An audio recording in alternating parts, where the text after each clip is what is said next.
Bonjour et bienvenue à tous. Le 5 juin 1991, à Grace Lake, dans l'Illinois aux États-Unis, une star du streaming était née. Tyler Blevins, plus communément appelé Ninja, est sans doute l'un des streamers les plus populaires du monde. Et aujourd'hui, nous allons vous montrer comment le jeune joueur de jeux vidéo millionnaire dépense son argent. En 2015, Ninja a admis que son père achetait toujours des jeux vidéo pour lui et ses frères. Mais en réalité, il utilisait ses enfants comme excuse pour les acheter pour lui-même.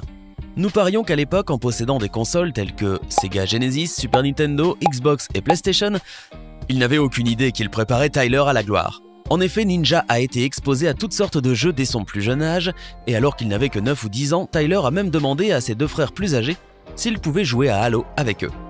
Au début, ses frères, John et Chris, pensaient que Tyler était bien trop jeune pour jouer à ce jeu de tir. Mais ils se sont vite rendus compte qu'il était bien meilleur qu'eux, et qu'il ne faisait que s'améliorer. Ses progrès étaient tels que ses frères ne le voulaient même plus jouer avec lui, car il était trop fort pour eux.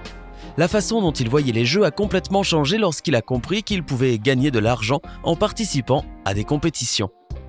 Selon les propres mots de Ninja, c'est à ce moment-là que tout est devenu réel. Alors pour gagner ces compétitions, Tyler devait être meilleur que des milliers d'autres personnes, et il l'était. Ninja a commencé à jouer en compétition en équipe lors des événements Halo 3 en 2009, mais il lui a fallu 3 ans pour remporter son premier tournoi professionnel.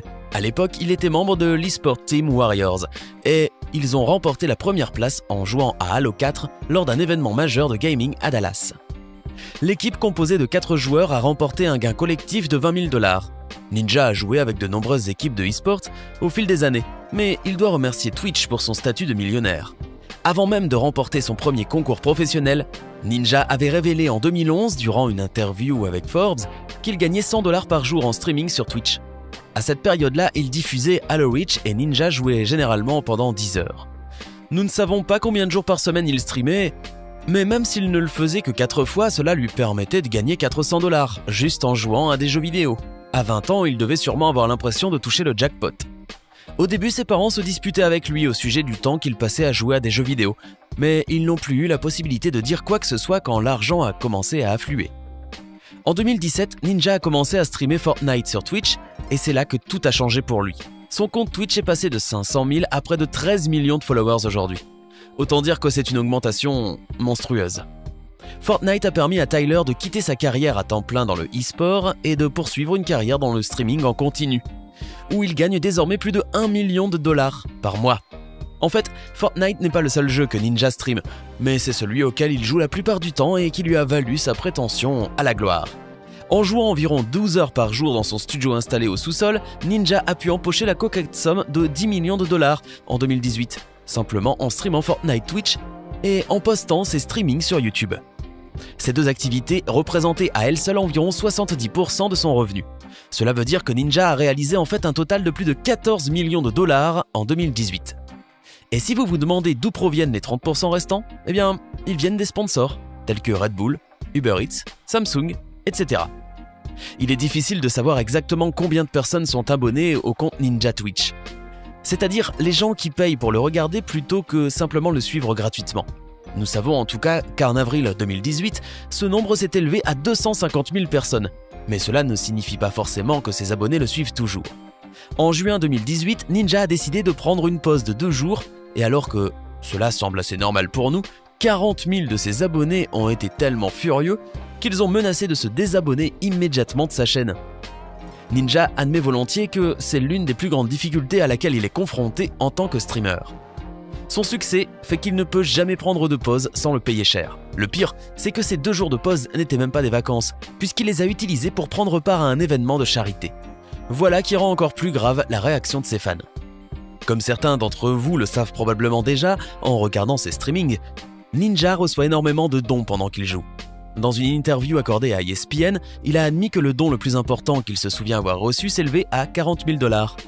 En fait, ce n'est pas le plus gros car une fois, un utilisateur très généreux a fait un don au total de 62 000 $. Par contre, il ne l'a pas fait d'un seul coup, mais en plusieurs fois.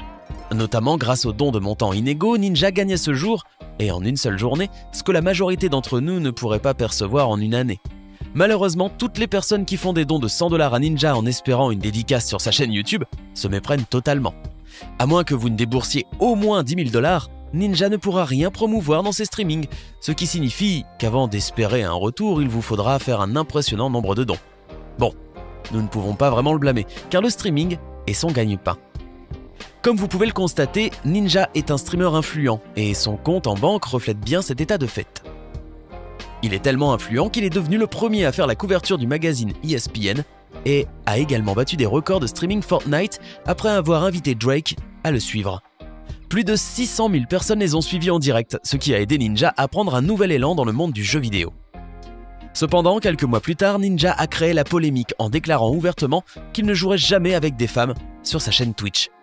Alors que beaucoup l'ont critiqué et ont laissé entendre qu'il était misogyne, Ninja a affirmé qu'il ne jouait pas avec des femmes sur son réseau, simplement car il voulait protéger son mariage des rumeurs et des attaques en ligne. En plus des dons, des sponsors et du streaming, Ninja gagne également de l'argent en vendant des produits dérivés comme ses sweats à capuche à 55$ et ses t-shirts à 28$ que les fans s'arrachent depuis l'ouverture du site web en septembre 2018. Bien qu'il soit impossible de savoir exactement combien Ninja gagne grâce à cela, nous supposons que cela doit quand même représenter un joli pactole. Mais en réalité, dépenser de l'argent pour Ninja n'est pas si amusant que cela. En effet, Tyler et son épouse manager Jess sont très pragmatiques en ce qui concerne la fortune qu'il a amassée. Quand un utilisateur de Twitter a déclaré qu'il était amusant de voir que Jess cherchait toujours des aubaines, alors qu'elle pouvait très bien payer le plein prix pour tout, elle a répondu en ces termes. Économisez de l'argent chaque fois que vous en avez la possibilité, placez cet argent directement sur votre compte d'épargne. Vous n'en avez pas? Utilisez l'argent économisé pour en créer un. Il est inhabituel que des personnes dans la vingtaine soient aussi enthousiastes à l'idée d'épargner, mais il semblerait que Ninja soit assez d'accord avec sa femme quant à son argent. Il ne fait pas de folie avec son argent, car il est plus intéressé par l'investissement et l'épargne. Ninja sait probablement qu'il ne pourra pas faire du streaming 12 heures par jour toute sa vie, et qu'à un moment de sa vie, il sera obligé d'abandonner cette activité. Pour ce fait, il prend toutes les mesures et précautions pour sécuriser son avenir, mais s'il y a un poste de dépense obligatoire, c'est bien celui pour son équipe. Outre le recrutement de Jess en tant que manager, il dispose également d'une équipe d'environ 15 employés à temps plein et à temps partiel, connue sous le nom de Team Ninja, un groupe d'employés chanceux qui comprend une assistante personnelle, une personne qui gère les médias sociaux, un éditeur pour YouTube et des spécialistes des relations publiques. Il y a beaucoup de travail qui se passe derrière la scène que les fans de Ninja ne peuvent pas voir. Et cela lui coûte certainement beaucoup d'argent. Jess, streameuse elle-même, a confié à CNBC qu'elle gagnait environ 250 000$ par an en streaming, et en tant que manager de son mari Tyler. Nous ignorons quelle est la part de ce qui provient de ce que Tyler la rémunère, mais nous sommes sûrs que c'est au moins la moitié. Et nous espérons qu'il paye ses autres membres du personnel tout aussi généreusement. Ceci dit, le fait d'embaucher est intéressant pour Ninja, car cela lui permet de se concentrer uniquement sur ce qu'il fait de mieux, le streaming. Par ailleurs, et jusqu'à présent, le plus gros achat de sa vie est une maison de 5 chambres à coucher qu'il a acquise dans une communauté fermée de la banlieue de Chicago en 2018. Cette maison de plus de 600 mètres carrés lui aurait coûté plus d'1 million de dollars. Étant donné que Tyler travaille à domicile, une partie de sa maison peut très probablement prétendre à une déduction fiscale. De plus, avez-vous vu la configuration de son lieu de travail ? Sa salle de streaming est probablement payée par Red Bull, mais entre toutes les caméras et le bouton poussoir qui abaisse une boule disco, la salle de jeu de Ninja est ce dont rêvent tous les joueurs. Mis à part pour s'assurer d'un lieu de vie et de travail permanent, Ninja ne dépense pas son argent. Vous ne trouverez aucune voiture de sport ou de luxe dans son garage et il ne dépense pas d'argent pour des voyages extravagants. Jess a admis que leur plus grande folie était d'aller de temps en temps chez Louis Vuitton. Ils ont même une fois acheté une paire de baskets Louis Vuitton assorties qui a dû leur coûter quelques milliers de dollars. Ninja ne peut pas vraiment se permettre de laisser son activité en suspens assez longtemps pour partir en vacances. Rappelez-vous ce qui s'est passé quand il s'est absenté pendant 2 jours pour un événement de charité. Pourtant, il a quand même emmené Jess à Sainte-Lucie pendant 6 jours en 2017 pour leur lune de miel. Les deux sont également les parents de 2 adorables chiens, ce qui génère quelques dépenses mensuelles pour leurs animaux de compagnie. Vous voyez, il semblerait que la majeure partie des gains de Ninja soit tout simplement dans une banque, là où il doit sans doute faire encore plus d'argent en investissant correctement. Alors, quelle est la suite pour Ninja ? Son manager espère qu'il sera en mesure de passer outre le streaming et pourra rentrer dans le milieu fermé du cinéma et de Hollywood. Elle a déjà refusé plusieurs offres d'émissions de télé-réalité et elle espère que Tyler se verra un jour proposer un vrai travail d'interprète. Comme il a déjà fait un bon travail dans les vidéos de YouTube Rewind 2018, devenir acteur lui permettrait d'avoir une autre ressource financière pour l'avenir. C'est tout le mal qu'on te souhaite, Ninja. Alors pensez-vous que Ninja mérite tout son succès ? Faites-nous part de votre sentiment dans les commentaires. Hey Hey, c'est tout pour aujourd'hui. Si vous avez aimé la vidéo, n'oubliez pas de la liker et de la partager avec vos amis. Et si vous êtes nouveau sur la chaîne, n'oubliez pas de vous abonner et d'activer la notification. Bye bye!